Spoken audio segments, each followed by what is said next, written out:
What's up, CHS? I'm Marco, and welcome to Polo Talk. Today we'll be meeting with Mr. Fletcher, who worked for an airline at the time of 9/11. So stay tuned in for today's edition of Polo Talk.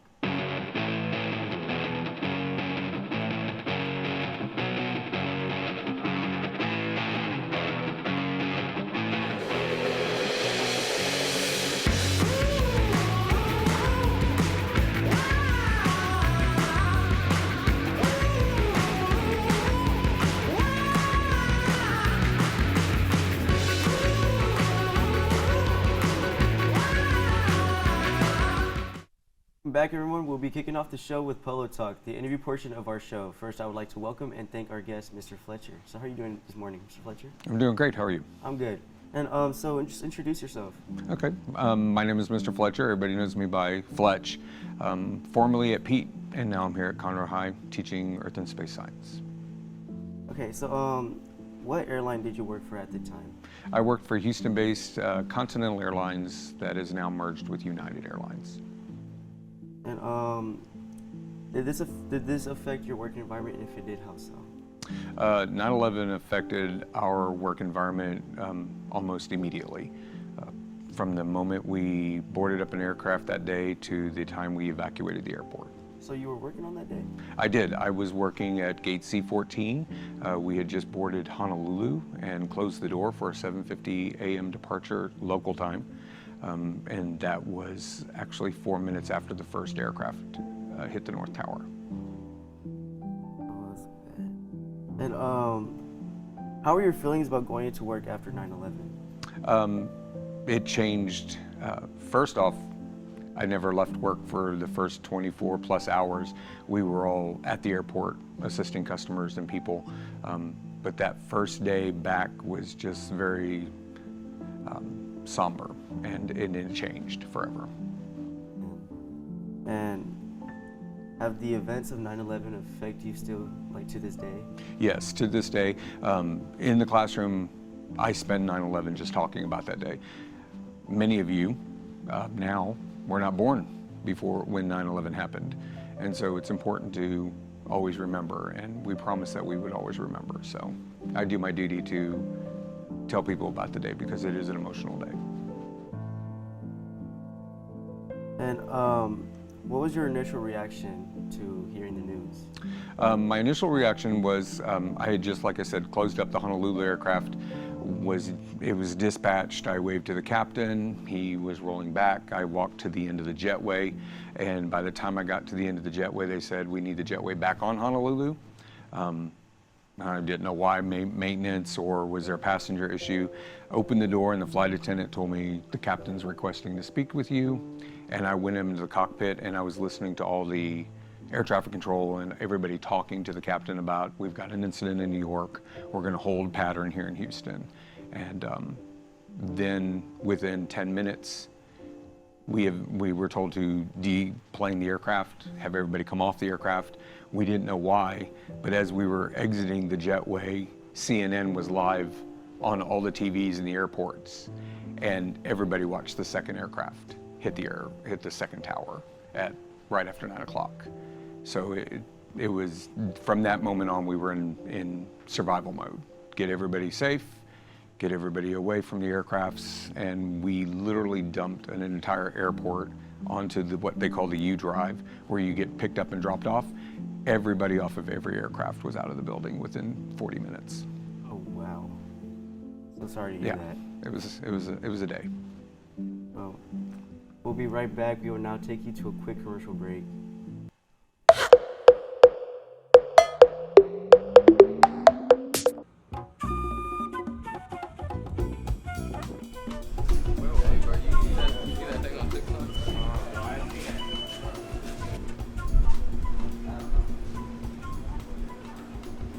Sir, there's a clear bag policy enforced at CISD stadiums. You will not be able to bring your bag out.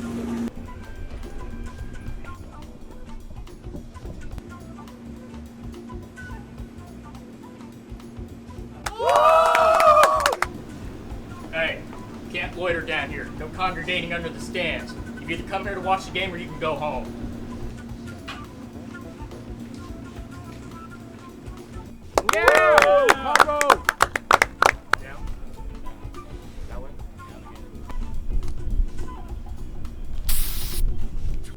Bro, what? Damn, bro, who did that? You're littering and disturbing other spectators. I'm gonna have to ask you to leave now.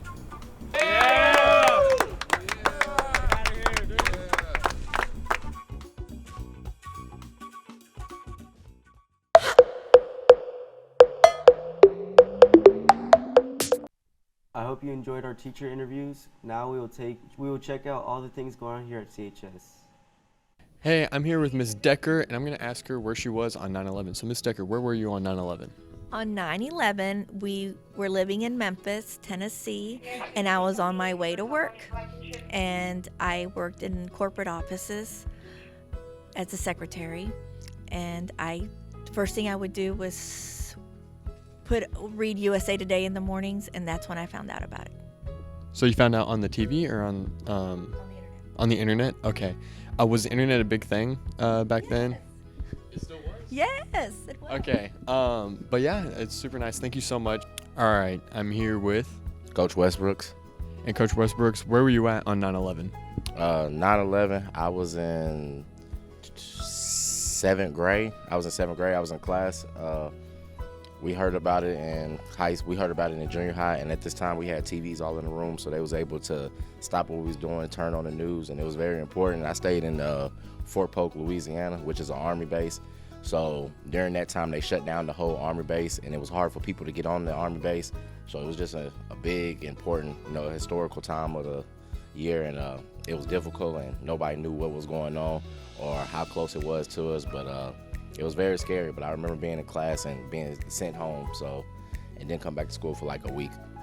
Yeah, I can see how very scary that can be. Thank you so much for giving your time to answer this question. Alrighty, I'm here with. Coach Dirk. All right, Coach Dirk. So where were you on 9/11? So I was in my 5th grade social studies class, Miss Schulte's class to be exact, and kind of the same thing. We had TVs in all of our classrooms, and whenever we got word, I don't know how we got word, but our teacher put it on the TV, and I want to say she put it on right when the first tower was falling, and so we all just sat and watched it, and it was pretty scary. So that's all I remember most of it. So because I was in 5th grade. Yeah. I can see how that's super scary. Thank you so much for answering this question. I know it's kind of a hard topic for a lot of people to talk about, but thank you so much. No problem. Yeah. All right, so I'm here with. Mr. Caton. All right, Mr. Caton, and where were you at on 9/11? Okay, 9/11, I was in Houston. Actually, I was hired from Panama by this school district, Houston ISD, and to me that was a great shock. I mean, to see that America was under attack. Yeah. So I was here in Houston. Okay, so you're here in Houston. Was that right when you moved? Yes, it was right when I moved I'm from Panama, and this was a great shock to see that. As a matter of fact, my parents were living, in New York, and my stepdad was working in a building right close to the Twin Towers. Yeah, so that was kind of scary. Yeah, so it must have been very scary, definitely since you had a family member so close to the actual accident. Yeah, so, but thank God, he was okay, and we were, at ease, to know that he was, very good. As a matter of fact, he had to walk, he says, about 2 hours to get home from Manhattan to Brooklyn. Oh man, well thank you so much for answering that question. I know it can be tough for a lot of people to answer it depending on where they're at. So thank you so much, and you have a good rest of your day. Welcome.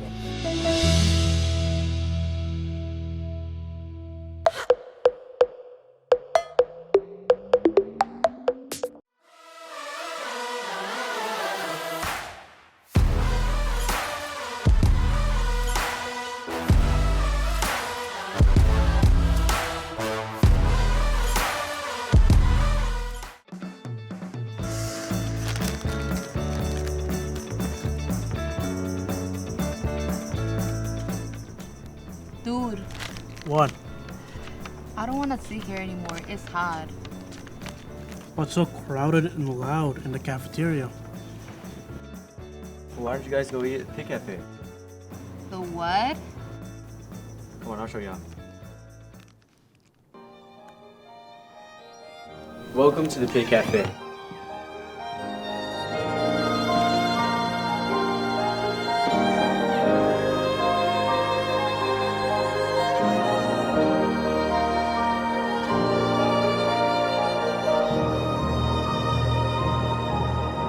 Make sure you check out the Pig Cafe located in the Pit Gym next time you're at lunch.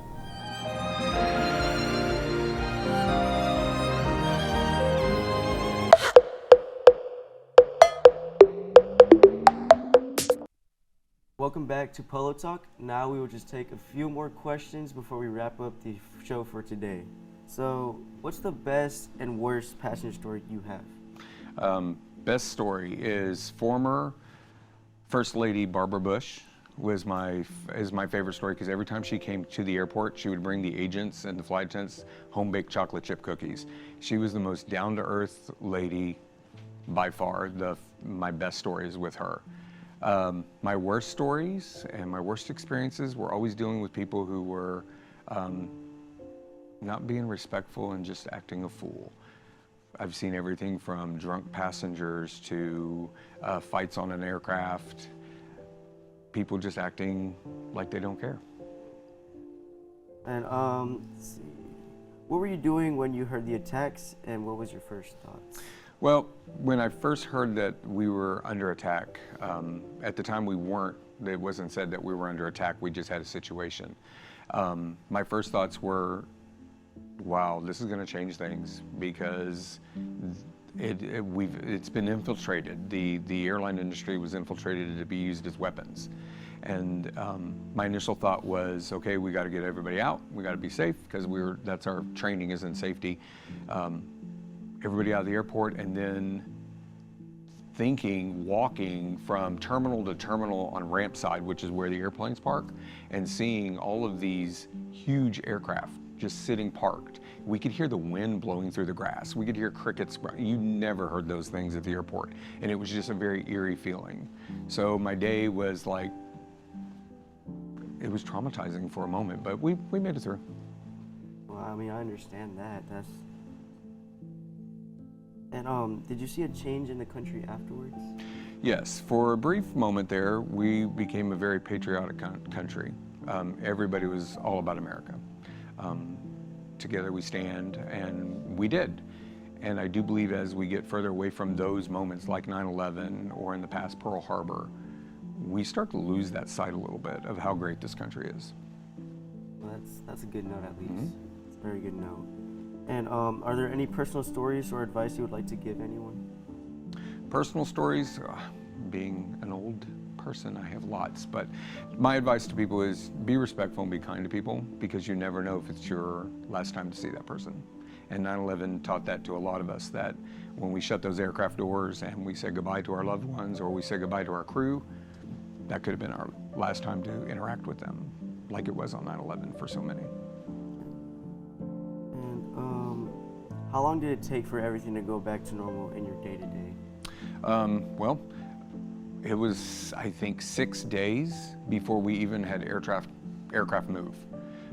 So Continental was one of the first airlines to get aircraft moved. We had several aircraft that were parked outside of the country, and we had to get those people back into the country. And so when those planes started moving and rolling, it was probably January before everything started to kind of subside. So it took a few months for us to get back to normal operations as we would know it currently.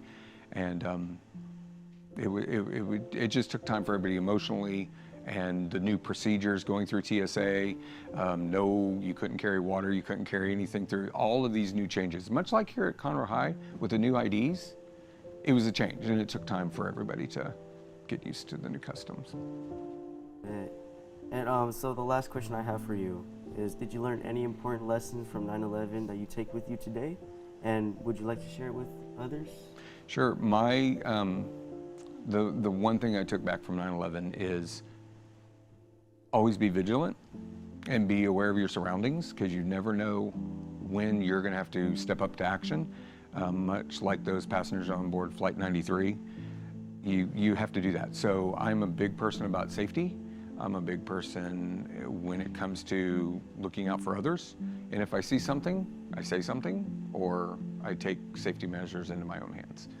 Evacuate, move around, get around something. Always take those into consideration to this day. Thank you so much for taking your time out of the day. Thank you. To have an interview with me. Mhm. And that's all we have for today for Polo Talk. I would like to thank our guest, Mr. Fletcher, for coming on to today's show. Make sure to stay tuned next time for another episode of Polo Talk next week. Remember, CHS, there's no price to be nice, so make sure to spread some kindness once or twice.